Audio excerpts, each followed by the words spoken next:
कहानी का नाम परछाइयों का रास्ता। चार दोस्त आरव, समीरा, कबीर और नेहा गर्मी की छुट्टियों में एक पहाड़ी कस्बे में घूमने आए थे। यह गांव चारों ओर से पहाड़ियों और घने जंगलों से घिरा था।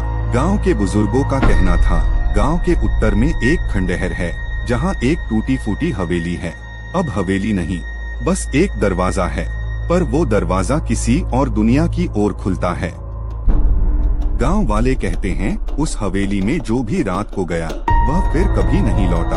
कबीर, जो हमेशा एडवेंचर का शौकीन था, बोला, क्या पता कोई ऐसा राज हो जो अब तक किसी को पता न हो। बाकी दोस्त भी मान गए और रात 9 बजे वे उस हवेली की ओर निकल पड़े।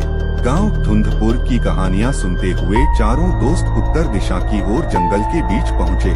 वहाँ उन्हें एक खंडहर दिखाई दिया, घने और सन्नाटे से भरे जंगल के बीच, जहाँ सूरज की रोशनी तक मुश्किल से पहुँच पाती थी। एक पुरानी और जर्जर हवेली खड़ी थी। पेड़ों की घनी छाव में छिपी हुई यह हवेली जैसे सदियों से कोई डरावना रहस्य समेटे हुए थी। जैसे ही वे कार से उतरकर हवेली के पास पहुँचे, उन्हें महसूस हुआ जैसे हवाएं रुक गई हों, मानो किसी ने उनकी आहट सुन ली हो। हवेली के आसपास हमेशा धुंध छाई रहती है, चाहे दिन हो या रात।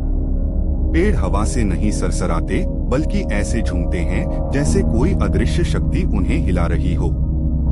हर कुछ सेकंड में पास की झाड़ियों से अजीब फुसफुसाहटें सुनाई देती हैं, जैसे कोई उन पर नजर रखे हो। डर के साथ चारों हवेली के अंदर जाते हैं। फर्श लकड़ी का था, हर कदम पर चर चर की आवाज आती, मानो जमीन नीचे से खाली हो।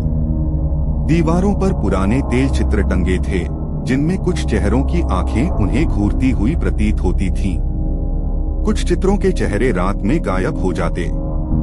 अंदर हर दीवार पर फटी तस्वीरें, मुरझाई फूलों की मालाएं और एक तीखी सड़ांध थी, जैसे घृणा की गंध। नेहा को एक पुराना रिकॉर्ड प्लेयर मिला। जब उसने उसे घुमाया तो एक धुंधली आवाज निकली, जिन्होंने मेरे डर को जगाया है, वे अब हमेशा के लिए यहीं रहेंगे। फर्श पर एक धूमिल चक्र था, जिस पर लिखा था, भय ही प्रवेश द्वार है। कबीर ने मजाक में उस चक्र पर कदम रखा और अगले ही पल पूरा फर्श टूट गया। चारों दोस्त चीखते हुए गहराई में गिर पड़े। जब उन सभी की आंख खुली, यह परछाइयों की दुनिया थी। पर क्या वे वहाँ अकेले थे या कोई उनका इंतजार कर रहा था? क्या वे इस रहस्यमयी जगह से वापस आ पाएंगे या उनकी आत्माएं भी उस हवेली की तरह हमेशा के लिए खो जाएंगी? कहानी यहीं खत्म नहीं होती, असली डर तो अब शुरू होगा। इस कहानी को पूरा सुने हमारे YouTube चैनल पर।